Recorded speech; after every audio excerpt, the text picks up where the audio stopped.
Although every armed conflict imprints a brutal toll on all members of society, regardless of gender, age, skin color, nationality, or ethnic origin, women were and continue to be more vulnerable to all types of such abuses, becoming victims of various forms of violence in particular. Hello friends, well, if you often fantasize about the past and really want to know about the history of ancient civilizations, then you're at the right place. Welcome to Unthinkable Past, a channel better known for dishing up the outlandish ancient traditions of all types. Today we're going to talk about the horrifying reality women had to face during World War II. So better buckle up and let's binge history together.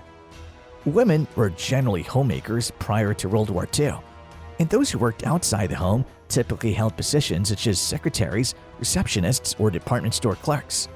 But when humanity entered World War II, men went out in millions to fight, and women had to fill the civilian and military positions that men had left behind.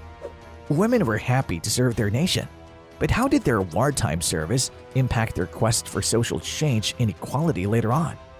Plus, what other atrocities did they have to face during wartime?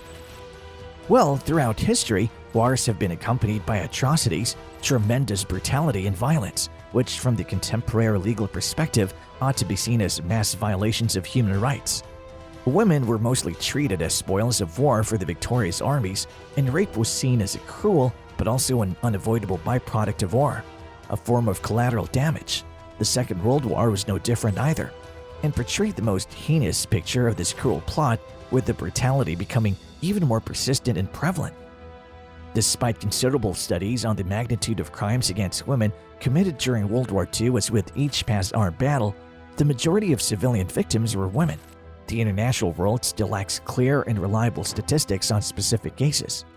For your information, if you people are interested, general evidence of the magnitude of violence against women during World War II has been fully expressed by the Commission of Government Experts for the Study of the Convention for the Protection of War Victims in 1947.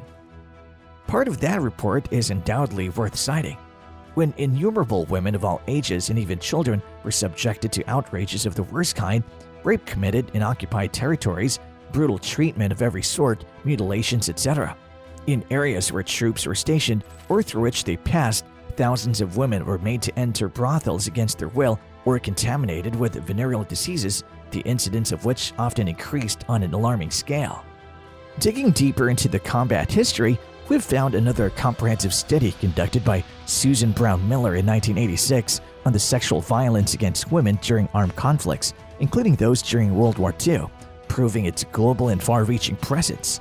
Similarly, other researchers have indicated that during World War II, all sides of that conflict perpetrated rape on a large scale. It was the same case with German, Soviet, and Japanese combatants. Women were also victims of sexual violence and medical experiments of the worst kind in Nazi concentration camps. One of the most shocking examples of massive and state-organized programs of sexual exploitation against women during wartime was the case of the so-called comfort women. The euphemism hides the Japanese army system, which turned hundreds of thousands of women, mostly Koreans, into sex slaves. They were captured and kept in camps called comfort stations, in fact acting as brothels, where they were repeatedly raped and subjected to other forms of sexual exploitation and violence. Many of them did not survive the war, and those who did suffer permanent and deep physical and psychological harm. However, after years of denial, under huge pressure from NGOs, finally in 2015, the Japanese government apologized and recognized Japan's responsibility by committing itself to pay $8.3 million to compensate the victims, 46 of which were still alive. Aside from this kind of mental and physical trauma, women were also lacking a soul-bred earner for themselves and their families. This led most of them to learn valuable skills and turn towards civilian jobs. World War II mobilization, in fact, affected women by introducing them to new lines of work not typically suited for women at the time. Additionally, as the war machine went into action, the governments initiated massive publicity campaigns to persuade women to replace men on assembly lines in factories and defense plants. They produced posters and film reels of glamorous women in the workplace to entice women to serve their country as part of the home front labor force. For instance, the not-so-glamorous image of Rosie the Riveter depicts a confident-looking woman wearing overalls in a red bandana and flexing her muscles under the headline, "We can do it," remains one of the best-known icons of World War II. Meant to inspire patriotism, the image of Rosie the Riveter was a new and different way of portraying women, and many historians cite her as an inspiration for female liberation. Believe it or not, the results were astronomical.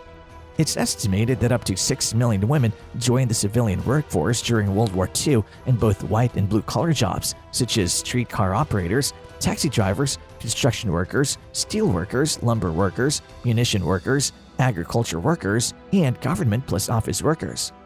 Moreover, around 3.5 million women also had served in dangerous roles in the military during World War II. Women in uniform took on mostly clerical duties as well as nursing jobs. The motto was to free a man up to fight. Some women became translators in naval intelligence, enabling them to read classified enemy communique. According to the citations, a woman claimed when she was inducted into naval intelligence, an admiral spoke to the assembled women and told them, "If you talk about anything you do here, we can legally kill you." Women also have served as truck drivers, radio operators, engineers, photographers, and non-combat pilots. To your surprise, the all-black, all-women 6,888th Central Postal Directory Battalion was sent first to Birmingham, England, and then to Rouen, France to process huge backlogs of undelivered mail. According to studies, the women in the most danger were nurses, as they were frequently targeted by artillery and aircraft fire near the front lines. They often had to live in the elements, sometimes in dirt, heat, and freezing temperatures, yet performed their duties alongside their male counterparts. But wait a minute, things were not as simple as they seemed to be. Yeah, you guessed it right. They had to face huge discrimination here as well. Working women did endure harassment, miserable working conditions, as well as low wages. Working women on the home front faced unique challenges too. Those with children had to struggle with childcare and caring for a household on their own. Many others had to learn to manage their finances for the first time and cope with a tight budget further strained by war rationing and the call to buy war bonds. On the other hand, women weren't always welcome into the workplace at first. Then they usually received less pay as compared to their male counterparts.